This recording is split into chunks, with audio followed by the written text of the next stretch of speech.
So Paulina, we'll get started in a couple minutes. People are still logging on, so we'll let people get caught up. Yeah, perfect. You see, Lee is going to man the chat window today. So Yeah. Oh yeah, there he is. Yeah. Is he? Lee? Hey, everybody. He's here. Okay. hey, Lee. Everybody. Yeah, sure. Yeah, I'll do my best to man the chat window. I'm a rookie at this, so feel free to dump me out of my responsibility if I mess it up. I hope that's not because you didn't teach in the last year. No, I taught. I'm still lousy at the chat window.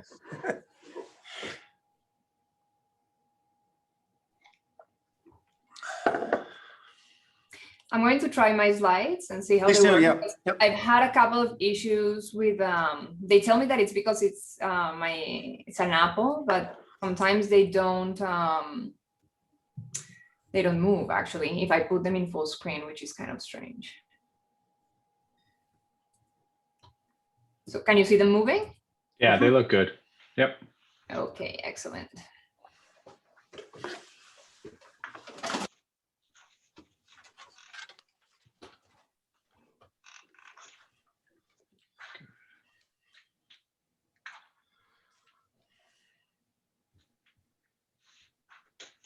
We'll get going in about a minute here.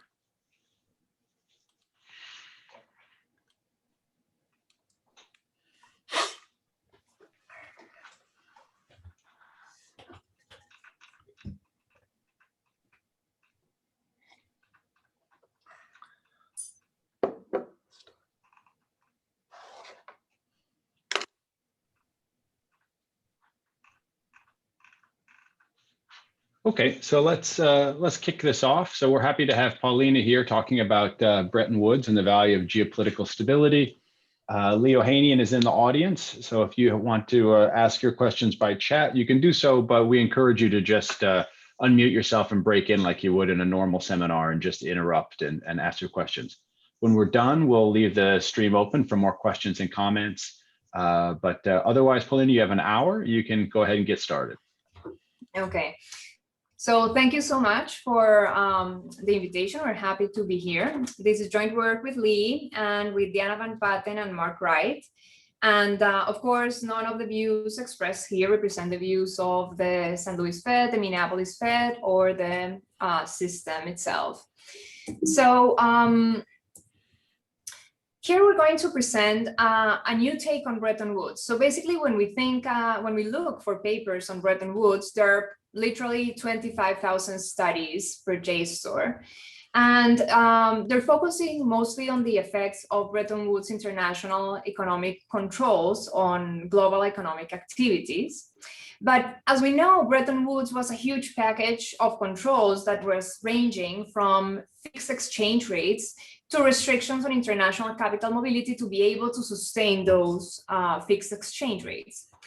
And what we see in all of those, 25,000 papers is that most of them, virtually all of them, are focusing exclusively on nominal exchange rate policies. So there's very little to no analysis of the impact of Bretton Woods restrictions on international capital mobility. And of course, we think this is a very important open question because Bretton Woods has been by far the largest experiment in imposing impediments to international capital mobility.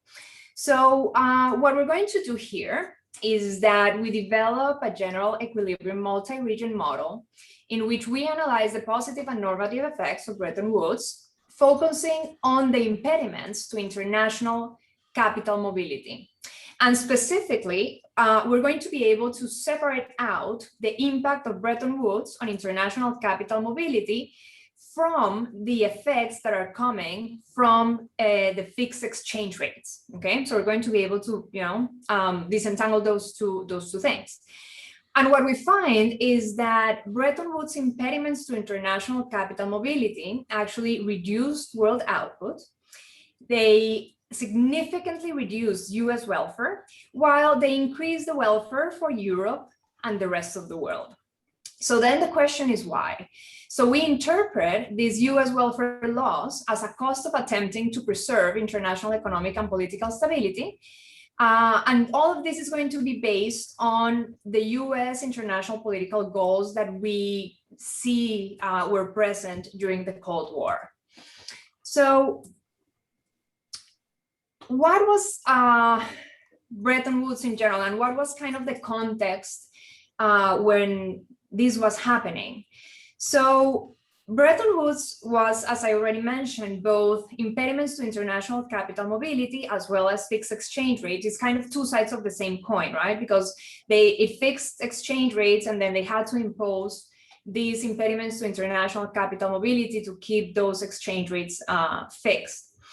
And what was the goal? So when the treaty itself was signed, so it was a treaty signed among 44 countries around the world, and it was 1946. So it was the end of World War II, and what they were looking for was, okay, how do we maintain economic stability going forward, given that so many things can go wrong? So we are in a situation where the people negotiating the treaty, specifically Harry Dexter White, who was the main representative on the side of the US, and Keynes representing Europe, they were very worried about certain things. So one thing was, and one question mark was, okay, will the economy or labor markets be able to absorb all the labor that is going to be coming in due to all the people that stopped fighting the war? Okay, so all those who were at war are now going to be incorporating into labor markets.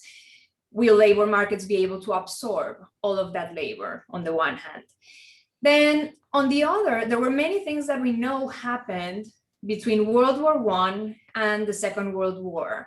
So there was kind of a distrust in markets, because we know there was the market crash in 29. We also know that there were tariff wars between the different countries in between the two wars as well. So there was also kind of a distrust for the different individual governments, because as well as the tariff wars, we also saw several countries imposing unilateral depreciations of their exchange rates, and so devaluations of their exchange rates.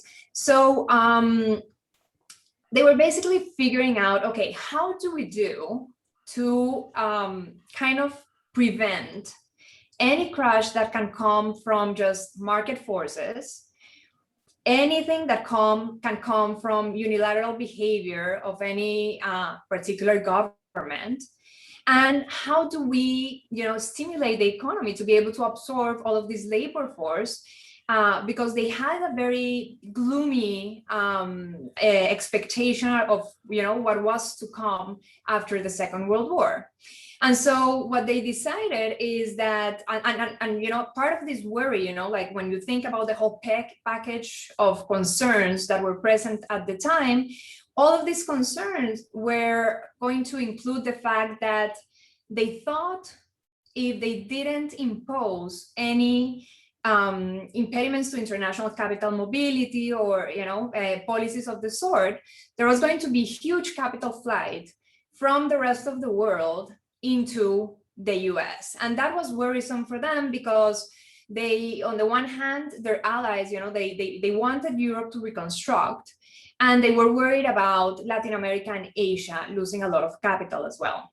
So they were really worrying that in the absence of these impediments that Bretton Woods was going to institute, exchange rates would be very volatile, there would be capital flights, and we would kind of return to the 1930s situation.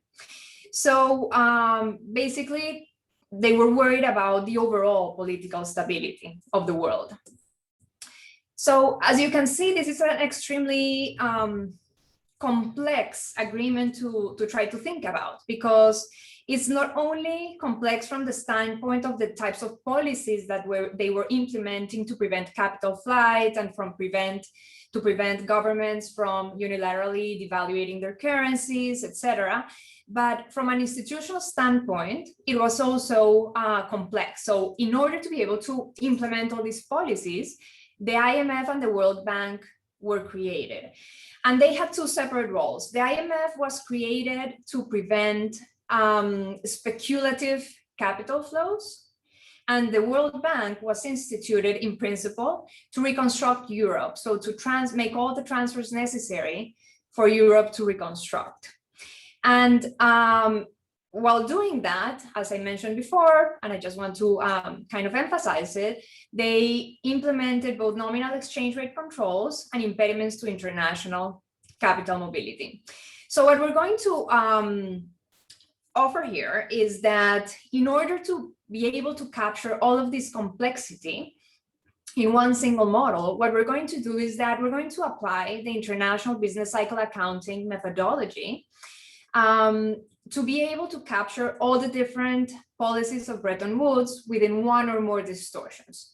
So what we're going to do is we follow the closed economy business cycle accounting literature, like Cole and O'Haney in 2002, Cherokee-McGrath in 2007, which in our previous work with Lee and Mark, we had extended into an open economy version, which we refer to as capital flows accounting. That's our 2018 AER paper. So we're going to build on that framework, which is already an open economy framework. And we're going to show you how Bretton Woods exchange rate controls and international capital mobility impediments are going to show up as one single distortion, as one distortion in one of the model's first order conditions. So it's very easy to capture in just one expression. And not only that, but we're going to be able to separately identify the role of international capital mobility impediments from the role that was being played by fixed exchange rates effect in this one optimality condition, okay? So let me dive into the model. So imagine a world that is constituted by three regions. One is going to be the US. A second region is going to be Europe, which in our data is going to be constituted by Northern Europe and Western Europe, and then the rest of the world. And the rest of the world is going to be mainly made up of East Asia, Latin America, Canada, Australia, and New Zealand. And so consider those three regions. We're going to index them by J. And so the problem of a region's representative household is going to maximize the expected discounted present value of their utility function, which depends on per capita consumption, so C is consumption and N is population, minus the disutility of work, where H are total hours worked. And they're going to maximize that utility function subject to a flow budget constraint for each state and date, which just states that consumption plus new capital goods, which are going to be valued at a price PK, plus international bonds denoted by B, which are priced at a price Q. And note here that we have complete markets, okay? So these are state contingent assets where Q incorporates the probability of a certain state realizing. And so that's why we have, the expected value in T of this expression here. And this whole expression needs to be less or equal than what they earn. And what are they going to earn? They are going to earn what they get from working. So their wage W times the hours they worked. And again, it's population. And here's where we're going to start introducing the different distortions in the different margins of the model. So we're going to have a distortion on domestic labor markets, and that's denoted by tau H, okay? So this is, for those familiar with the business cycle accounting literature, this is the labor wedge, and it's going to distort the marginal rate of substitution to the marginal product of labor. Then they're going to get the returns on the capital that they own, and that return is denoted by RK. All capital goods are priced at a price PK star.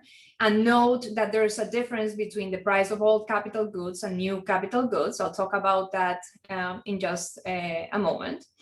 And again, now we have a distortion here in domestic capital markets denoted by tau K. So this would be what we commonly refer to as the domestic capital wedge.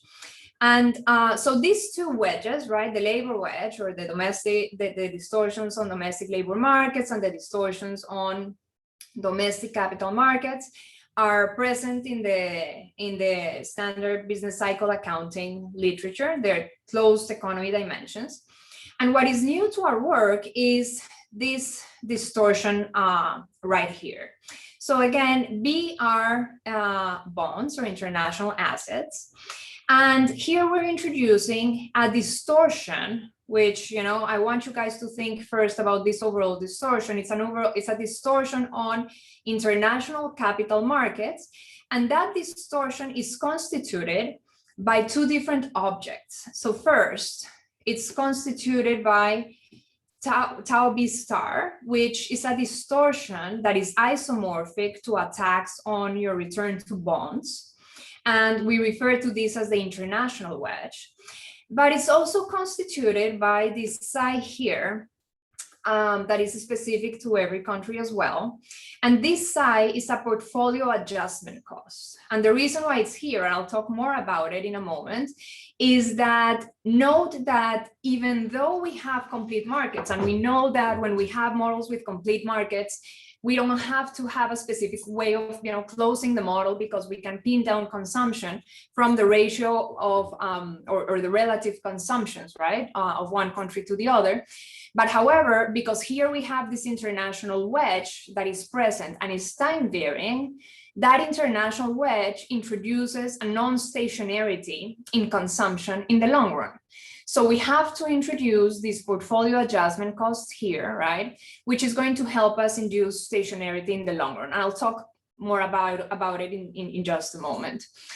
Finally, what we have is that the government collects all those taxes and transfers them back to the household. That's what T here is. And then households get the profits from the domestic firms. What's happening in the consumptions? Paulina, can I ask you a question? Yes. I'm not sure. Yeah, my camera works. I don't think it does. Sorry about that. No So it looks like it's a single good economy, right? So basically, you don't have the price index on consumption, right? I'll show you in a moment the case where you do.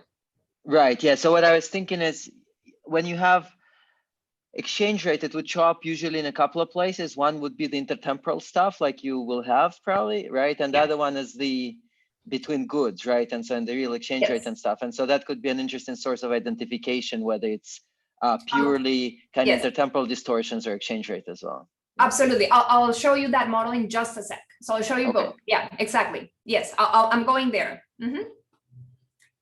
Okay, so we'll see what Oleg is asking about in a couple of slides. But for now, I'm focusing on, yes, the model that doesn't have two types of goods. So this doesn't have non-traded goods, right? So in the consumption sector, the firm is going to just hire labor and capital and produce according to a Cobb-Douglas production function. And the investment goods sector, they're going to produce new capital goods K T+1 using X units of deferred consumption and K units of old capital goods to maximize their profits. So here's where you can see why the price of old capital goods P star K is different from the price of new capital goods. Basically because we have investment adjustment costs here, but this is completely standard otherwise, right? And then the world has a resource constraint that states that the sum of consumptions plus the sum of investments plus the sum of government spending has to be equal to the sum of output in the three regions, right? So net exports or capital flows net out because they sum up to zero, right, among the three regions. Okay, so some details in terms of growth and uncertainty. So we needed to take a stand on how to introduce growth into the model, given that we have these three regions. So what we opted to do is that US population and productivity are going to evolve exogenously as random walks with drift, as these two processes here, right, state. So N is population and A is productivity. And what we have is that Europe and the rest of the world are relative to the US. So in other words, they're going to inherit the growth of productivity here and population, but they're going to be adjusted by a stationary variable, NJT for population and AJT for productivity, which basically adjusts, right, the level of that growth rate for the other two regions, so for Europe and the rest of the world. And this N and this A are going to follow AR1s, and all other taxes or controls are going to follow AR1 processes as well. Okay, so all the wedges follow. Paulina? Yes. Paulina, I was just thinking about the demographic side of the model, and this may or may not be important, but the demographics of the US and Europe are very different in terms of the baby boom. And, since we're starting in 46, there's a hugely predictable component, right? And that predictable component is very different across the two countries. So I'm just wondering, why, how treating it this way is going to be different than treating, something where people expect like a particular hump shape in one country and a flattened hump in the other country for your results. So we're going to use actual population data. Yeah. So the model is going to be able to generate that data exactly. The difference, as you say, is just going to be in the process itself, just in the sense that the one for the US is going to be different, right? Because once we stationarize this, right? Yeah. I think what I was saying is we sort of knew that there was going to be a big increase in labor supply in the US right after 18 years after the war, right? And that was going to be a sustained increase. And so it's kind of a predictable component. And those demographics were very different in Europe than the US. So I think you could model this in a different way, and it would have, in a neoclassical model, if you know that population is going to grow one way, it's going to have a very different implication for how much borrowing and lending you want to do than if it's a permanent unanticipated shock. Oh, I see. Yeah. So I mean, this is taken into account by the model, right? Because expectations matter, right? And the estimation of the parameters of the wedges are going to depend on the exact data that we observe. So that increase in population translates into what we observe in hours worked, if I understand what you're saying, right? And so the labor wedge is directly identified by hours worked. So all of that is captured through there. But I don't understand if what you're saying is that the stochastic processes themselves should be different to each other rather than just being AR1s, both of them? Is that what you're? Yeah, so I mean, you could think of it as being like a process that generates a hump in labor supply, right?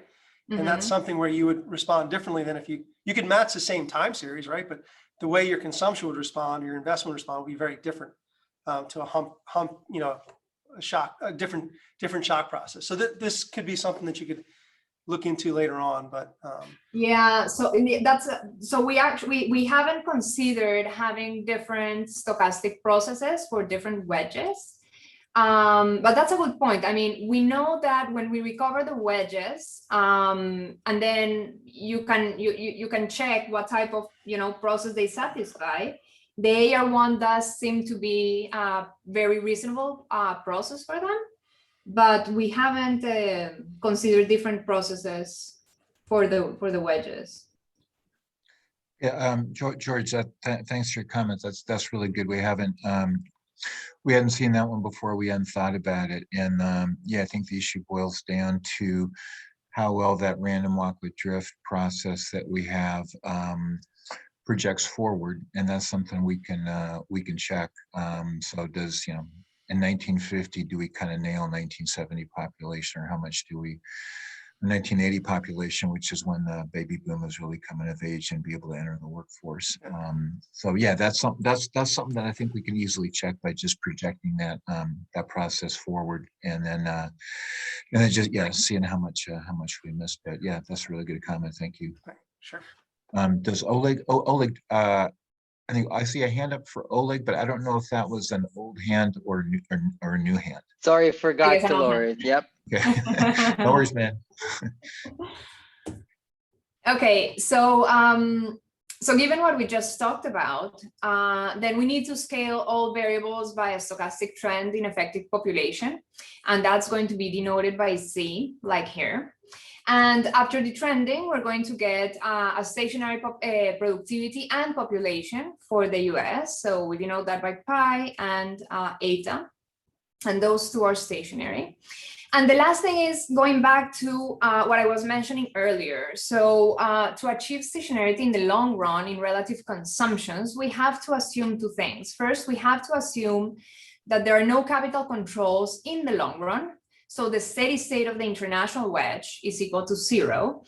And we need to impose mean reversion in relative consumption levels through this specific functional form for the portfolio adjustment costs. Okay, so as you can see, the portfolio adjustment costs depend on the international wedge itself, so the international distortion, and relative consumptions like such. Okay.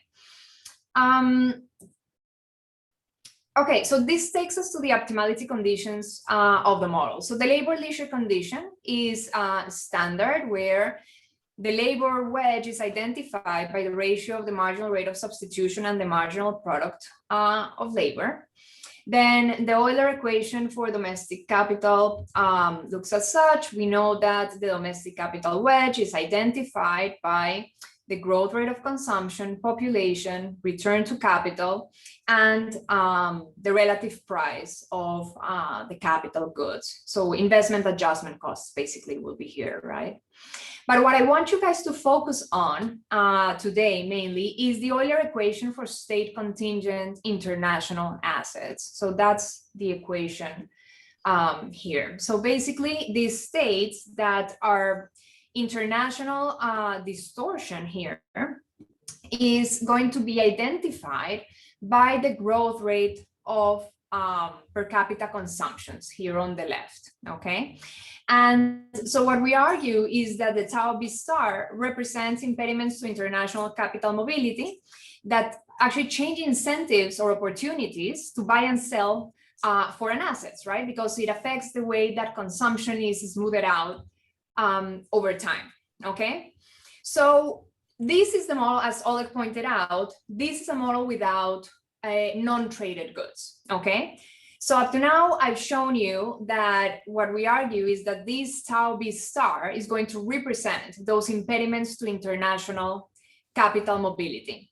So now let's think about exchange rates, okay? And what would happen if we were to have a model where we have non-traded goods as well?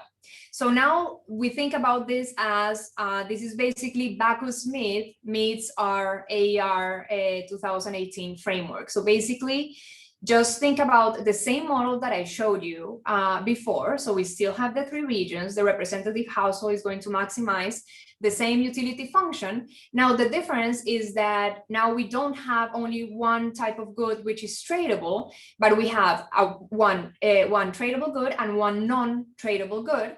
And consumption is going to be given by our usual, consumption basket, where we have X representing tradable goods and D representing the non-tradable goods. So now the budget constraint is the same as before, but now I'm going to purchase tradable goods. I'm going to purchase non-tradable goods, which have a relative price of PD. Everything else is the same. We just assume that there's an endowment for the non-traded good, and we still produce the tradable good using labor and capital as before, okay? The international wedge looks just like it did in the previous model, okay? So that part is completely unchanged. So what happens, what comes out of this situation, okay? And what happens when we compare the two models? So in the model that I showed you without the non-tradable goods, if you remember from the Euler equation with respect to state contingent assets, we were getting, so let me go back. We were getting this equation, okay? Now think that because beta and the price of the state contingent bond are the same for the three regions, we cannot separately identify the international wedge for the three regions, right? So we can only identify the wedge relative to a particular region. So this equation here is simply stating that fact. So this is that same first order condition, but equating it for two of the regions, meaning that we're going to identify the international wedge of the US and Europe relative to that of the rest of the world. And so this is exactly how that terms look like, what this looks like. So if this is the ratio of those two distortions on the international dimension, and that's equal to the growth rate of the relative consumptions, right? And we're going to denote this by theta B.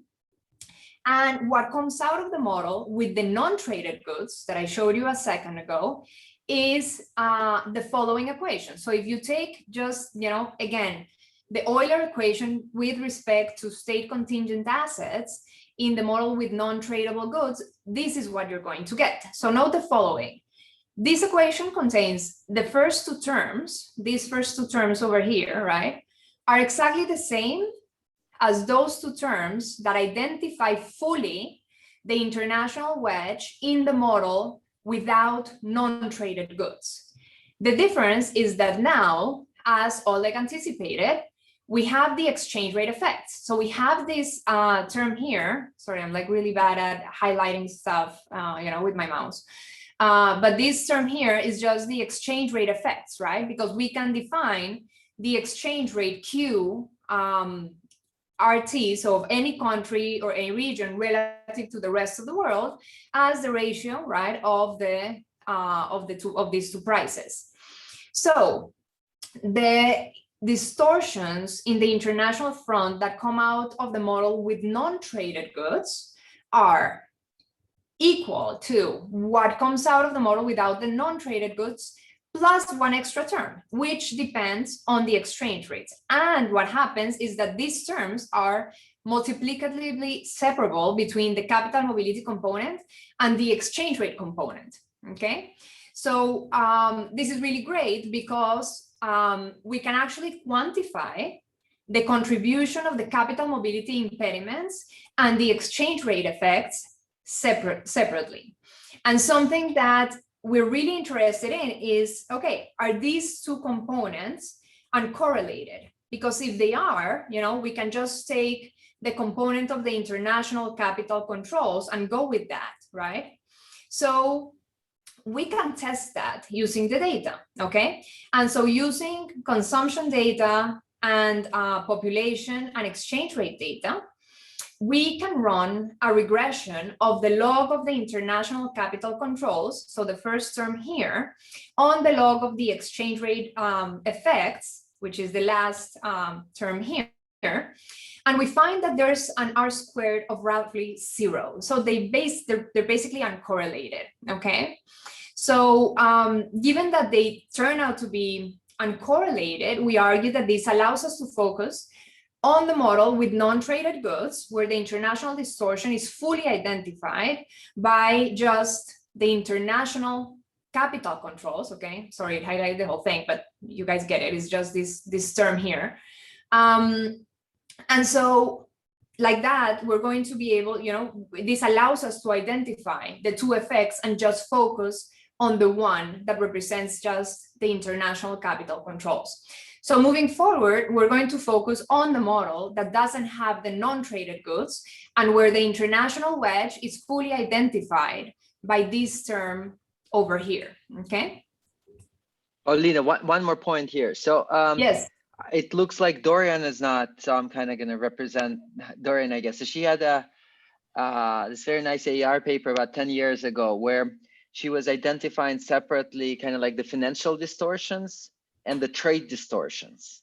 So like the goods market trade costs and something like your tau wedges in risk sharing equations.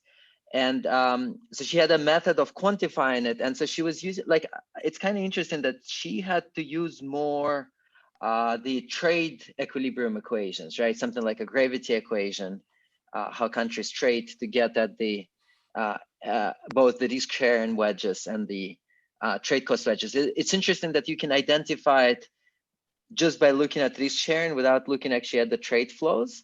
I'm kind of curious what's the extra assumption is, but you will treat real exchange rate as observable, right? That's how you can back it out from the data. So you will, Yes, that term that was the real exchange rate is actually data as well. it is.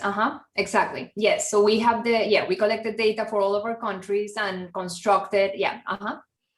Yeah, no, so it's kind of interesting that you can have in principle two types of distortions, right? And the trade cost distortions in the goods market sometimes can look quite similar to the risk sharing distortions. But from what I understand, you allow only for one type of wedge, right? Which is the risk sharing. There is no like a trade cost type of wedge. Right. There's no trade cost here. Yeah, I'm kind of curious if you have both, are they separately identified, or kind of capital controls can stand in partly for trade costs and for tariffs, for example, and stuff like that, because perhaps, you know, these two policies were either related or two types of different distortions, and to what extent one can kind of like account for the other in a model where you only, you know, introduce one basically. Yes. So we've looked at the setup of the model with trade costs. My memory right now is failing me in that I think what we find when we solve for that model, but here, you know, as I said, I'm not sure if my memory fails me or not, but I think that what happens is that when you look at the domestic capital wedge and the labor wedge that come out of that model, they look very different from what they should look like. Basically, I think they are very highly correlated, if I'm not wrong. And in principle, we know that they're not. So I think that that's the reason why we kind of disqualify the model with trade costs. Now, what you're asking is slightly different, right? In the sense of, okay, how would it interact with the international wedge per se? And I think I need to look at that, because in that context, we haven't thought about that. Yeah, so I don't have a particular idea what would happen. So I'd be curious to actually see how the two interact. Exactly. Yes. No. That's something. That's an interesting point. And as I said, we've solved it, but I just can't in the context without the exchange rate, right? So I need to check that again. But the bottom line here is that what I think is really nice about what we find is that, yes, because the exchange rate is observable, we can like very nicely separate the two. Well, we can look into that. Let me sort of add to that. I mean, obviously, I think I understood that there's no bilateral trade in this model. Everything is just one way, right? No, there is. Why do you say that there's no bilateral trade? Because you have non-tradables and then a common tradable, right? Right, but the tradable can go, you know, in any direction, right? There's a net flow, basically. There's net, right? but there's no gross trade flows. Sorry, there's no gross trade flows here, right? Exactly. So everything is just in one way, and so you know, in some sense, there's a lot of information in the world that's not being brought to bear into the model, right? In terms of the terms of trade and these bilateral trade flows. And I think I like Dorian's paper as well, and I wish Dorian was here to sort of like, you know, flesh out how these things would map up. But I guess there is just a lot of data that's kind of not being brought to bear in the problem, and I'm kind of trying to figure out, just like Oleg was, like how this would kind of influence your results, right? Because it's aggregate, you're saying, right? Yeah, I mean, there's, you know, this is a period, net, you know, net versus gross, right? Yes, So you have everything gross. net. Yeah. And then, you know, there is the terms of trade, which is not, I mean, the big thing that happens after Bretton Woods is a terms of trade movement, right? Which is oil versus non-oil. And that your framework doesn't have a way of picking that up afterwards, right? Because everyone's producing the same tradable good. But it's nice in this framework that you can kind of separate it. But I think thinking about like how restrictive it is for your results, it would be useful. Mm-hmm.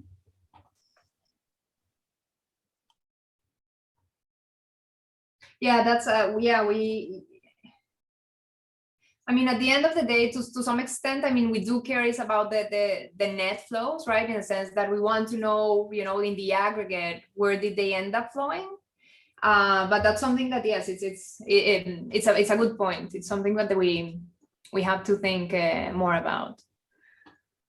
Okay, so let me tell you briefly about the data and the regions that we have. I already mentioned more or less. So we're actually going to use data since 1950 to 2010. And the countries are market economies, all of them.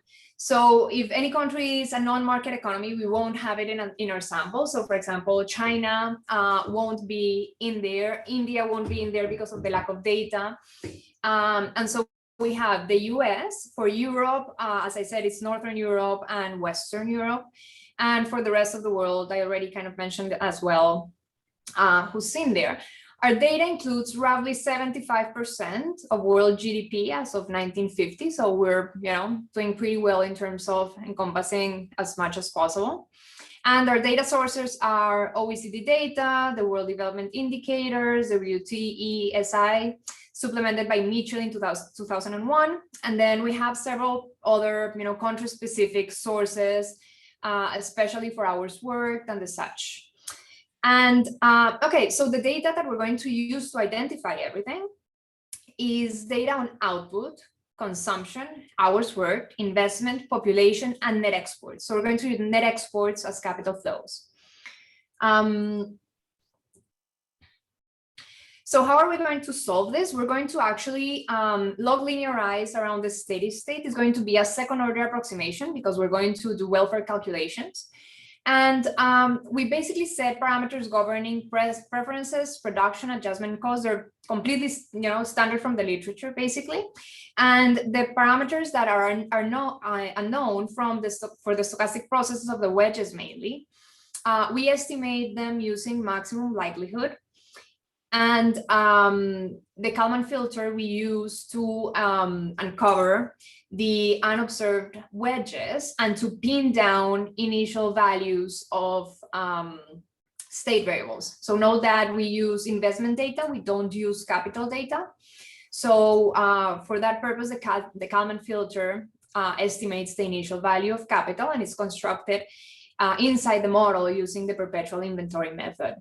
So our methodology fully accounts for output in the three regions: consumption, hours, investment, population, and net exports. Okay, so we use net export data for the US, and our aggregate of Europe and the rest of the world nets that out, okay, for it to sum up to 0.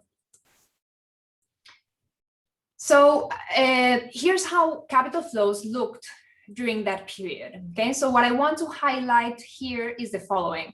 They were pretty close to 0 during the Bretton Woods era. Okay, so all the way up to 1973, they were pretty close to 0. The US received more capital inflows than did Europe, even though we know that Europe was the one in need for reconstruction. And so this basically the net exports for the US and for Europe, right? US being the blue line and Europe being the red one. They're going to be explained in part by our international distortion. Okay, so that's what I'm going to move to right now.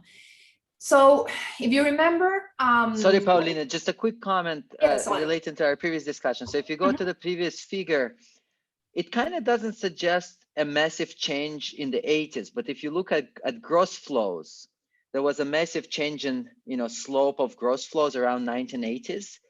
So that before 80s, both net and gross were small. After 80s, the gross flows kind of exploded, right? And so the net flows stayed a lot more modest, but the gross flows started accumulating like crazy, right? To the point that for the United States, right, the, you know, gross assets and gross foreign assets, gross foreign liabilities are, you know, like 200% of GDP now, while they were, you know, much smaller fractions of GDP before 1980. And so Gourinchis and Ray, they have a handbook chapter where they focus on the gross flows. And so this is one area where just focusing on net flows can hide kind of this huge expansion and the cross-border holdings. And then when you talk about risk sharing, the question is it about net flows? Like in a one good economy, it's all about net. But in type of a well, I'm not even sure. Maybe even in a one good economy, like in a Lucas tree model with a one good, you would just hold this diversified portfolio of trees across countries, but not necessarily have big net positions. It will be all in the gross positions, basically, right? And so a lot of risk sharing can be in gross positions, that something you don't see in the net positions all that much. You would see it in the net export flows exposed, but not necessarily in net asset positions ex ante. Yeah, so like exposed, the risk sharing should be reflected in net exports. That's true, but the assets themselves, I'm not sure reflected. Yeah, net assets. Yeah. Oleg, are you? It sounds like you're thinking like a model with love of variety might be interesting. Love of variety plus changes in the cost of shipping or trade impediments would be interesting to think about. So this would be the baseline in the trade literature, but the simple model in macro, just like think of the Lucas tree where everybody is owning just the trees around the world. But in terms of net positions, you just don't see it at all. Where would you see it? You would see it in the gross positions, and you would see it in ex-post net exports, actually. So, but this picture itself, I'm not sure necessarily reflects the extent of risk sharing, basically. And I'm sure you're going way beyond this picture, but this picture itself doesn't tell you that risk sharing was always low, or it was low before 80s and then increased a lot after 80s. It would be just impossible to see in a Lucas, for example, in a Lucas tree type of world. I mean, yeah, we're not making any of those points here, actually. It's relevant, I guess, for us. What I was just thinking, but we can talk about this later, but I think it's kind of relevant, right? Because I don't know, at least when I think about the direction of capital flows, what I care about, or what theory tells us, is capital should flow to wherever growth is higher, productivity is higher. And what we care about to some extent is to try to understand why aggregate flows don't move in the right direction, right? I mean, like we've had that question in the literature for a long time, right? Why doesn't capital flow to where it's supposed to flow? So which frictions are the ones that are preventing that? And in my mind, to answer that question, it really matters. Net flows really matter, right? Because at the end of the day, we want to know which one is dominant over which. You know, are we having net capital inflows or net capital outflows? No. And for what you're saying, if you think between developed and developing countries, I would agree. Like why capital doesn't flow from rich to poor, for sure. Yes, exactly. But imagine you have two symmetric regions, US and Europe. That's a different thing. Yeah. You don't necessarily expect asymmetric, assets and liabilities, asymmetric net flows, but you can have this very large gross flows between Europe and US. And that's what arguably changed in the 80s. For sure. Yeah. Yeah. Let's talk about this at the end a little bit more, because I think that it's also important to think about net factor income payments, which are very poorly measured in the data, and that's an issue as well, I think. But let me move forward, because we're not going to focus on this actually. We just wanted to show you actually, how net exports look like in terms of, net capital flows, where they were going, because it kind of helps with the intuition of what we see in the wedges. So let's focus on that, and we can talk about that later, because I'm kind of interested in that as well.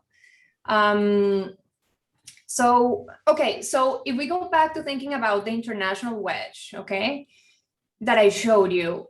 So if you remember in that equation, I showed you that the international wedge, the theta B, or not the international wedge, sorry, the overall international distortion, right? The one that includes both the international wedge and the portfolio adjustment costs, is identified by the growth rate of relative consumptions, okay? So in the left here, we have, these are the relative consumptions for the US in blue and for Europe in red.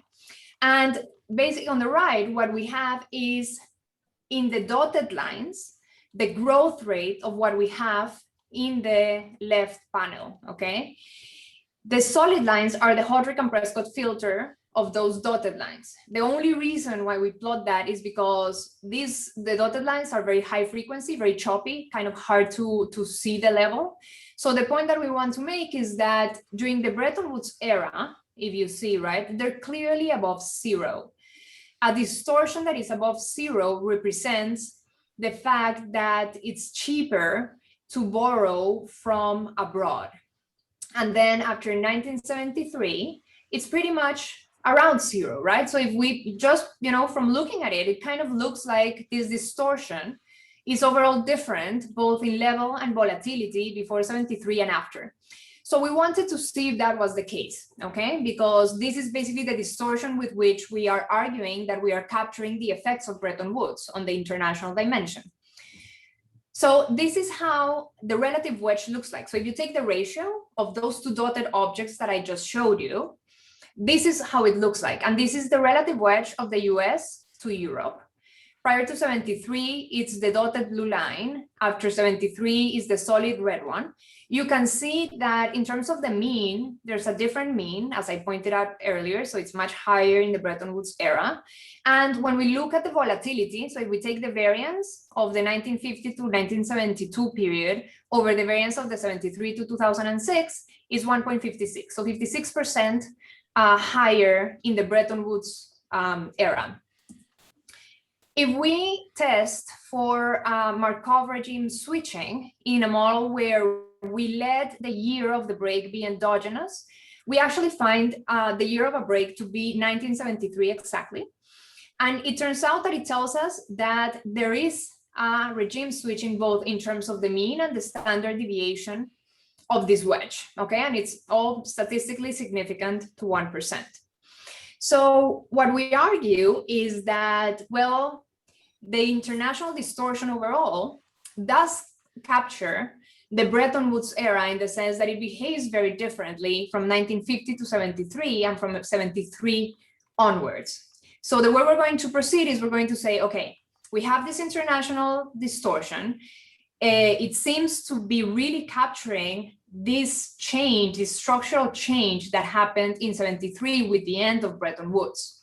So what we're going to do now is we're going to say, okay, we want to run a counterfactual to see what would have happened if Bretton Woods hadn't been present. So now imagine that we have just the international wedge, right? Because if you remember before, the international distortion was composed of two elements, was composed of the international wedge, the tau B star, and the portfolio adjustment costs. So now here we isolate just the international wedge. So that tax or that distortion that is isomorphic to a tax on your return to assets. And that distortion, that tax, looks like this. It's the dotted lines here. Again, the blue one is for the US, the red one for Europe. And the solid lines are the AHP filter of those time series. Now, what matters here for the intuition is that note what happens to the US. It's negative, right? So a negative tax here means that there's a tax on foreign borrowing, okay? So during the Bretton Woods era, the model identifies this as a tax on foreign borrowing. And so we're going to run a counterfactual exercise where we remove the impediments to international capital mobility imposed by Bretton Woods by zeroing out this wedge, okay? We're going to zero out this tax. And this is what happens. So when we zero out that tax, this tax, right, which is one of the two components, right, of the international distortion, one thing is going to happen, which is the portfolio adjustment cost is going to move endogenously because that depends on relative consumptions. And when we change that, relative consumptions move as such. So the dotted lines on the panel here on the left are the counterfactual for relative consumption. So you can see that consumption is not slowing down as much as it was before, but it slows down at a slower pace than it does in the baseline. And here on the right is what happened with capital flows. So the blue line again is the US and the red one line is Europe. So what is to note here is that once we lift the distortion imposed by Bretton Woods, that is not the portfolio adjustment costs, and we let portfolio adjustment costs move endogenously, actually the US receives a lot of capital inflows, okay? So this fear that I mentioned at the beginning, you know, that Harry Dexter White and Keynes had of capital massively flowing into the US, when we lift Bretton Woods, that's actually what we get. We get a lot of capital inflows. And those capital inflows are basically because we are removing a tax on foreign borrowing. So once we don't have that tax on foreign borrowing, then the US does get all of these inflows into them.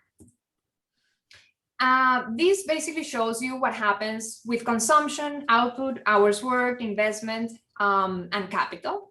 But the main thing here is that the US receives those capital inflows and they're actually consuming them, okay? They will consume all those resources that they have received from the rest of the world.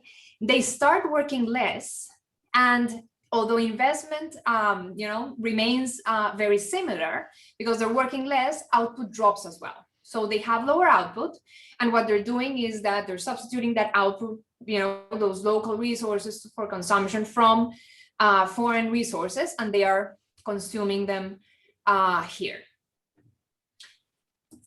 What happens to world output? So if we were to look at total world output, the black line is the actual data. Here, then we have a forecast all the way to 2050. And in the dotted line, we have the counterfactual. So the counterfactual where, if we hadn't had Bretton Woods, what would have happened to total output? The output would have been much higher in the absence of Bretton Woods. So one of the things that did happen actually in the world economy is that this very gloomy outlook that they had in 1946 about what was going to happen with the economy, that actually did not realize. Actually, the world grew at a pretty fast pace during those next 10, 20 years. And without the agreement itself, it would have grown even faster. And so when we look at welfare effects, what we see is that if we calculate the consumption equivalent welfare, the US lost 4.44% due to Bretton Woods. Europe was a winner. They gained 1.33%, and the rest of the world was the big winner overall, basically gaining 4.54%. And this is because they would have had the biggest capital outflow, basically, in the absence of the agreement. So then the question is, if the US lost so much, why did they do this? And so when you read history, basically what we see is that they were really concerned about promoting ally reconstruction. And they were very concerned about least developed countries' growth, and they wanted to support friendly governments. And the other dimension, which is actually very interesting, is that they seem to really care about preventing hostiles, in principle Nazis and the Soviets later, from influencing other countries, especially Latin America. In their minds seem to be at a big risk of being influenced by the Nazis. And so, overall, the US really viewed international capital markets as very prone to crisis. And we know that crises drain capital, they depress growth, they create political instability. And so they wanted to implement all of these controls to keep capital in these countries, as I mentioned at the beginning. So at the end of the day, it seems like, our hypothesis is really that the US was willing to pay to prevent capital flight and crisis. In other words, they were willing to take one for the team overall. And so we interpret our findings as an estimate of the perceived value of controls for the US, because they wanted to support a broader, expensive international policy agenda. And we think that this has been overlooked in almost all open economy post-World War II studies. So to some extent, we think that integrating political economy and defense goals into international models may shed some new light on policy choices and their effects, because sometimes when we get some results that seem to make no sense, and then when you look at what was the motive behind it, a lot of times it's coming from the political agenda of a particular region. So I'm going to stop there and we can kind of discuss. Okay, great. Thank you. So we'll leave the stream open for comments, questions. Anybody who wants to say something, just go ahead and unmute and jump in. So, I'll unmute. So this is provocative. I mean, in some sense, like but it sort of bothers me in the sense that like when I teach first year macro, we talk about like how good the neoclassical growth model is at explaining like convergence. And we often say, oh, it's pretty good at explaining convergence when we think about, post-war Europe, where, they had the capital stock destroyed and they're sort of catching up. And this is somehow telling me that that thinking's not quite right, that capital shouldn't have been flowing to Europe, right? If we're thinking about the pre-breakdown of Bretton Woods, am I thinking about this wrong? So no, I don't think so, in the sense, I mean, if I interpret your question right, something that was going on in Europe, which I didn't show you, but I can show you, was actually, and this is actually the results of our previous work, is that Europe, so if you look at distortions in domestic labor markets, look at this, the red line, this is how the labor wedge looks in Europe. So actually, when you look at actual taxes, so labor income taxes and consumption taxes, so Lee has a paper on this, those increased drastically between 1950 all the way to 1975, more or less, and then it slowed down a little bit. But this identifies a labor wedge that is hugely increasing. And what we have found from our previous work is actually that what matters the most for capital flows is not really domestic capital markets or even international capital markets, but domestic labor markets matter a ton for capital flows. And so because Europe had this humongous, increase in their labor distortions, that prevented capital from flowing into Europe. So I guess that what you're saying is, well, the thing is that if we understand the world, I guess, from a neoclassical perspective, where the model is misspecified in certain dimensions, or identifies in certain dimensions different distortions, what happens with Europe is that in the domestic labor dimension, they have this huge friction, which is what is explaining why capital did not flow in larger quantities to them. Okay. But go ahead. Sorry. Yeah, no, thanks for the comment, George. So a lot of Europe implemented large increases in both labor income taxes and then consumption taxes, both of which they're really observation equivalent in terms of driving a wedge between the marginal utility of leisure and the marginal product of labor. So to the extent that the labor wedge is a highly persistent stochastic process, once you start seeing some innovations in that, people have the expectation that those will be in place for quite some time. So then the idea is that this is an implicit tax on capital because it reduces labor in the production function as complementary. So then, you're kind of thinking, okay, I can get some really high returns, for a period of time, but then do I want to leave it in place? And in terms of the European catch-up, which was remarkable, France and Italy are both around 45% of U.S. per capita GDP in 1950. They catch up to 70 to 75% by the early 1970s. Just a remarkable. There's a book written by a French sociologist, philosopher called I think it's called The Glorious Times, The Glorious 30 Years, which refers to that period. And there's a huge, coming off the solar residual, there's a huge increase in TFP catch-up. There's some papers about why that's the case. But yeah, in the absence of that labor wedge, then Europe has just has an economic explosion, more so than even what they recorded.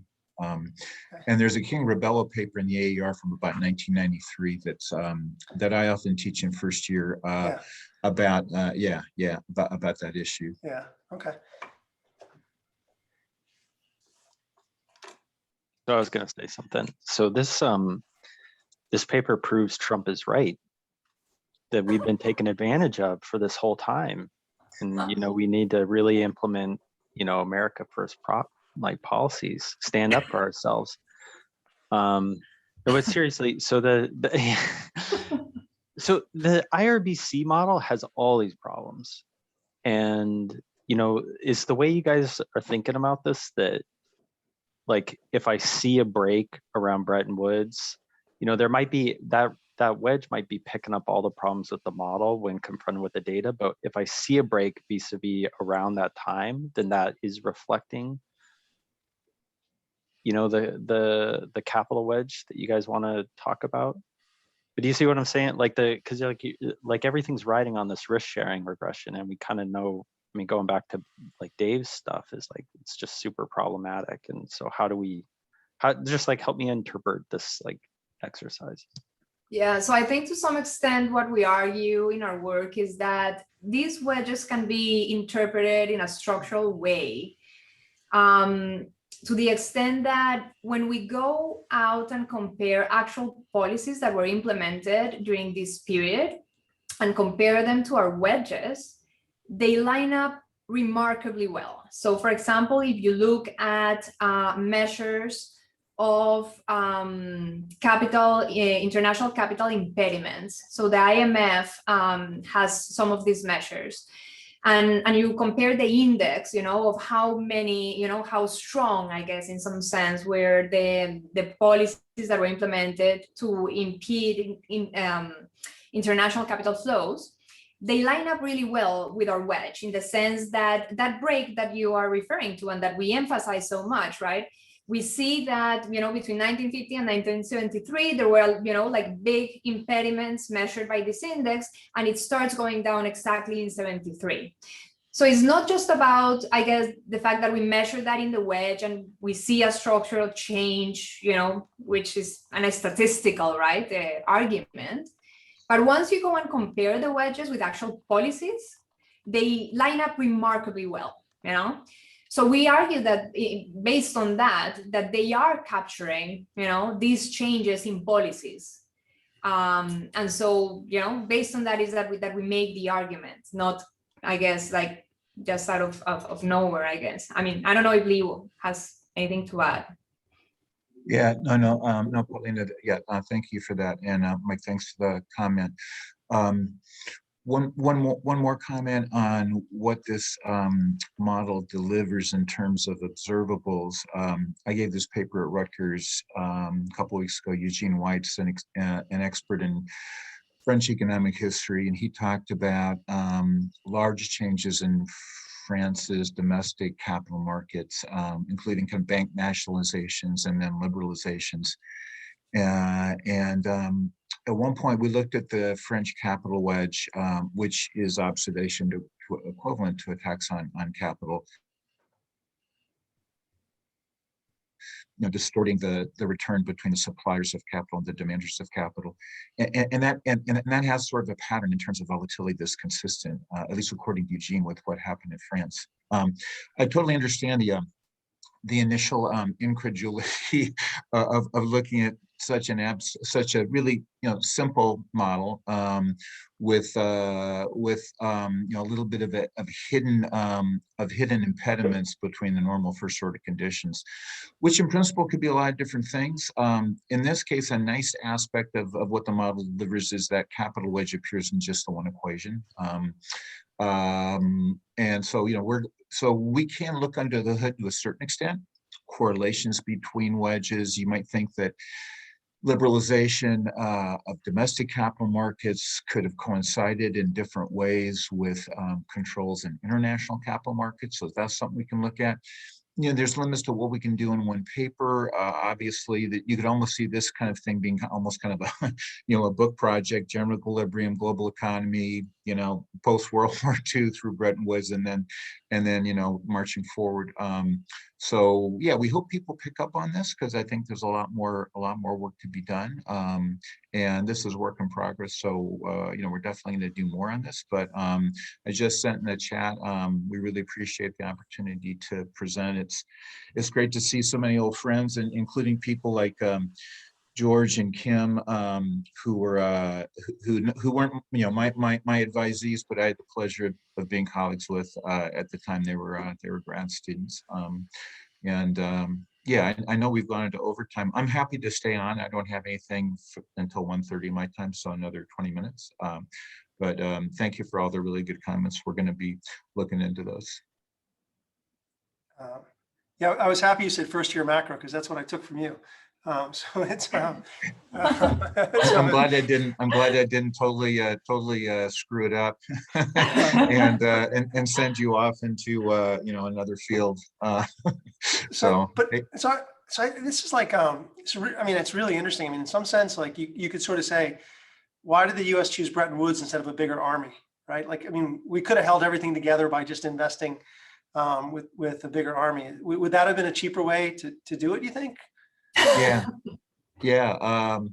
And then Mike's kind of tongue-in-cheek comment about Trump being right. So this is sort of this is a little bit of an upside down conclusion. So this is a model where there's no value, where international relations work up to the point where you see that distortion in the international capital market. We don't really need to worry about having political friends or economic friends, or worrying about the influence of Nazism or communism. So if George, if you think about interior solutions, you have a little bit of both. So obviously there's a big wind down of military spending after World War II, but then you go in the Korean War, and then you have a relatively large army. So they did a little bit of both, writing checks to foreign governments and trying to support political leaders who like the U.S. And again, going way off topic now, sometimes that worked, sometimes it didn't, such as in Iran in the 1950s. And Eisenhower was famous for, kind of sending the CIA into countries and trying to get political leaders, removed and support coups. So it's a fascinating time from politics and economics. And we like to think that that this totally apolitically sterile model has these residual effects that can be interpreted. What is robust is just that capital goes rushing into the U.S. And that's just coming up. That's almost just coming off of kind of MPK conditions. So we think that's pretty robust. Maybe it could be more, maybe it could be less. And what's kind of fascinating is that you have Keynes and Harry Dexter White, and both of them were in a lot of different written pieces, including their memoirs. They really were worried about this happening. They really worried about, based on the 19th capital flight in the 1930s and what they call beggar thy neighbor policies, of capital just rushing into the U.S. White was really worried about Latin American capital coming to the U.S. because it did in the 30s during the Depression, and Keynes was really worried about capital leaving Europe, and he was right. He was right about that. Also, with a little asterisk, purely for neoclassical reasons, not for the general theory reasons. So, despite the fact that these guys didn't have this model in the back of their minds, they were very prescient in terms of thinking about, if we don't allow countries to put the brakes on, then the U.S. is going to get a flood of capital, and that could be really potentially very costly. So we're interpreting the U.S. Having this enormous, minus 4.5%. We're interpreting that as a valuation of how politicians at that time were worried about international economic activity, international political stability. So, like I say, but I mean, this really kind of goes beyond the scope of a paper. And we're going to do more in terms of thinking about those distortions. We're looking through individual country capital controls. Germany did stuff. They didn't want the capital coming in.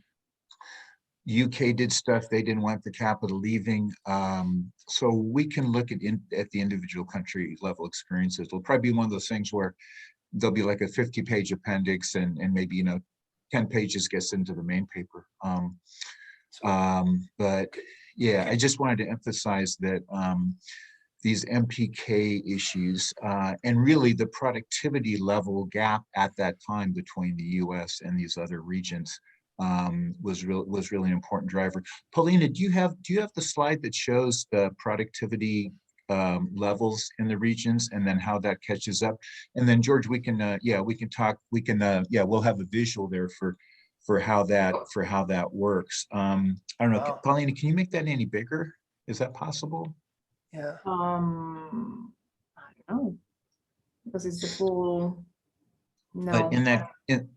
But while she's doing that, in that picture, the blue is the U.S. and then red is Europe, and then the green's the rest of the world. And you, this is on a linear scale. We probably should put this on a log scale, but you can definitely see catch up in the rest of the world that kind of got arrested around 1970, which in and of itself seems like a really interesting research question. Right. And then some catch up in Europe, but you just see that big gap in US TFP versus everyone else. There's my colleague Michela Goricelli is an economic historian, and her dissertation was about the Marshall Plan and about how the US sent all these engineers and management science experts over to Western Europe in the late 40s, and that they essentially taught management teams in Italy. Well, they actually taught Italy and France, hey, you know, you're still running companies like the way you did in 1910. Here's how we do it. And that they had a lot of the huge productivity catch-ups is that those countries in Western Europe adopted Western management practices and organizational behavior and how you manage employees and how you structure a company. Even like, you know, here's how we do modern factories. They were still doing sort of artisanal manufacturing, not that much assembly line stuff. So yes, it's a fascinating period. So Leland, can I ask you, like, do you think, you know, one of the really intriguing parts is that you're trying to put a bound on like how much we're willing to pay for the political side using Bretton Woods. And I think that's great. Could you also bound it by saying when we were willing to let it go? Like, you know, in 1971 and then 73, like we weren't willing to pay like 4% anymore. Is that a way of kind of, you know, capping it off? If you give the U.S. a choice every year to continue and it's once and for all. Yeah. Great comment. I'm going to write that down. I'm going to just make sure I write that down while I'm talking here. Exactly. From that standpoint, the U.S., you know, every period is sort of thinking, expected discounted marginal benefit, expected discounted marginal cost. And we don't have explicitly inflation in this model, but that, you know, that was a big part of the decision regarding Bretton Woods. You know, Nixon put in wage and price controls in, I guess, 71, 72, something like that. First time wage and price controls had ever been used in non-wartime events. George, that's exactly right. Yeah, that's the way we would think about it. So then you're actually forgetting the third part of Nixon's plan, which was he devalued. The way he devalued was he put in like a big import surcharge on the Germans and the French to force them to kind of move off the exchange rate, right? Exactly. It was all together, right, in 71 in August. So it's So there's like another micro episode or event that we can look at and see if the model is consistent with that in terms of how that distortion moves. Just a small interjection. In the topic of wage and price controls leading up to that period, the economist Alan Wallace, who of course was at U of R for a while, told me that he had been in charge of wage and price controls under Eisenhower and found them totally worthless. Plus the lag between when you instituted something in policy and actually had an effect, it made it pointless to even use. So before Nixon, during Eisenhower, there was recognition it just wasn't working as a useful tool. Yeah, I have a secondary appointment at the Hoover Institution. I've been there for the last 10 or 12 years, and in that time I got to know George Shultz, who was he was either Treasury Secretary or Labor Secretary at that time under Nixon, and Shultz resigned over that policy change. It was God, I can't remember the chairman of the Fed at that time, but I think he was the person who sold Nixon on wage and price controls. And when Nixon, announced, hey, we're all Keynesians now, that was about that same time. So yeah, some of his advisors like Schultz were dead set against wage and price controls, but yeah, Schultz lost that battle, and he resigned as a consequence of that. Can I ask a more basic question? You mentioned labor being super important to get the results. How much, I guess there's two questions in one, and the graph that Paulina had previously that showed that the labor wedge just spiking in Europe, how important is it that it was anticipated? And then two is, what if it were flat? So let me show you something. Okay, I need to blow this.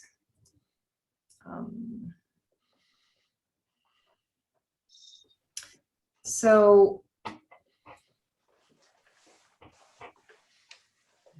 here it is. So when we look at the counterfactual, look at what happened to Europe. So even though the relative consumption, here is a little bit shrink because of the scale, because it's being compared with the one in the US. But relative consumption in Europe has a very similar behavior in the counterfactual as the US. So basically, they lose less consumption in the counterfactual relative to the rest of the world, right? But look that in the capital flows behavior in the counterfactual, the US gets a huge of capital inflows and Europe does not, right? If anything, they get some capital outflows here. When we look at what happened with hours worked and investment and output and so on, we know that from the behavior of relative consumption over here, you can't really see it because it's, I'm sorry, it's like really hard to see, but here it would be slightly higher than it was, right? As well as it is here. But the bottom line is that they don't get the capital inflows in order to increase that relative consumption while the US did.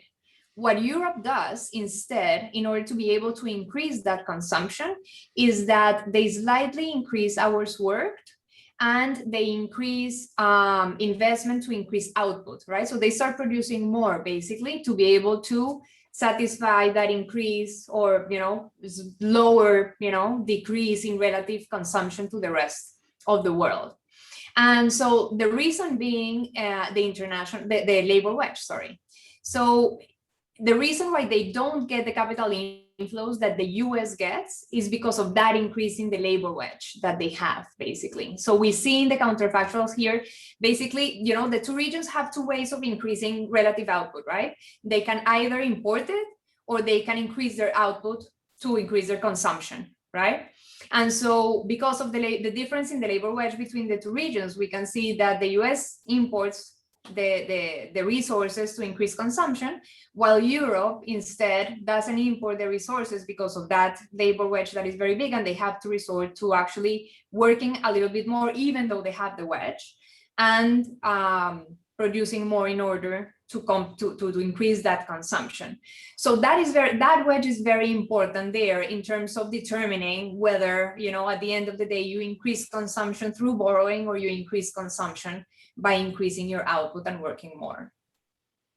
Does that make sense?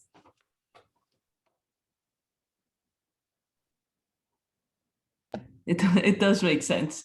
Okay. It's not completely clear how it answered my question, because my question was more, the increase in labor wedge presumably was a response to policy and perhaps even a response to capital fleeing. So I wanted to see the counterfactual, but it's just out of purely mechanical curiosity, the counterfactual in which that's just flat. Okay, so yeah, I don't have the results here, but we've run that counterfactual. So if you were to flatten that wedge, so imagine that you set it at its initial value and leave it there, right? Then you would get capital inflows into Europe. So all of those outflows of the rest of the world would be basically split into the rest, the US and Europe. So they would get a chunk of it as well. So I guess that's what I was referring to in the sense that it's very important to make that decision of whether to import or not the resources to increase the consumption. Mm-hmm. Okay, thanks.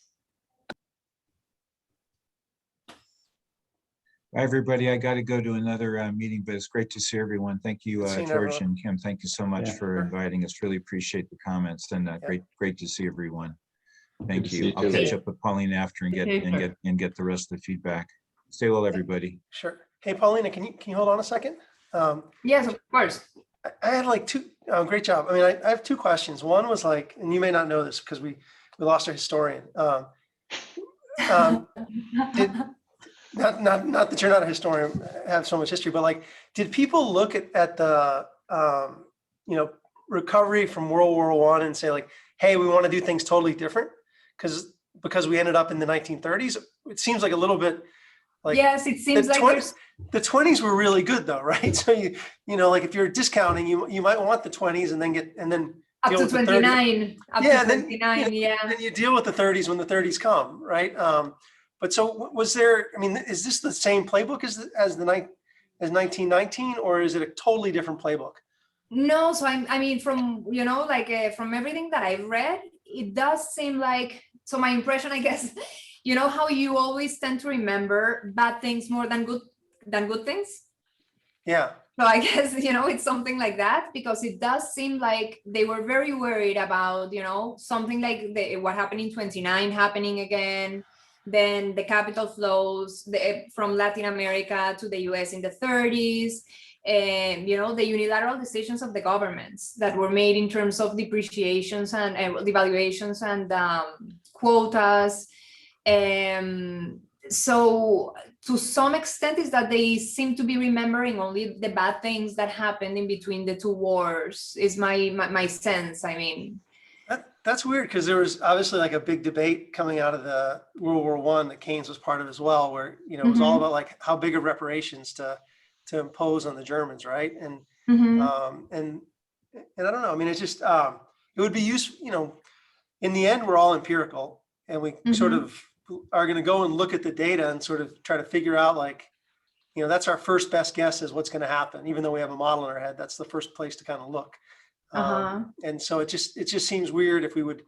The 20s were good, so like why would we want to kind of put all this apparatus in place if we're going to get the 20s again?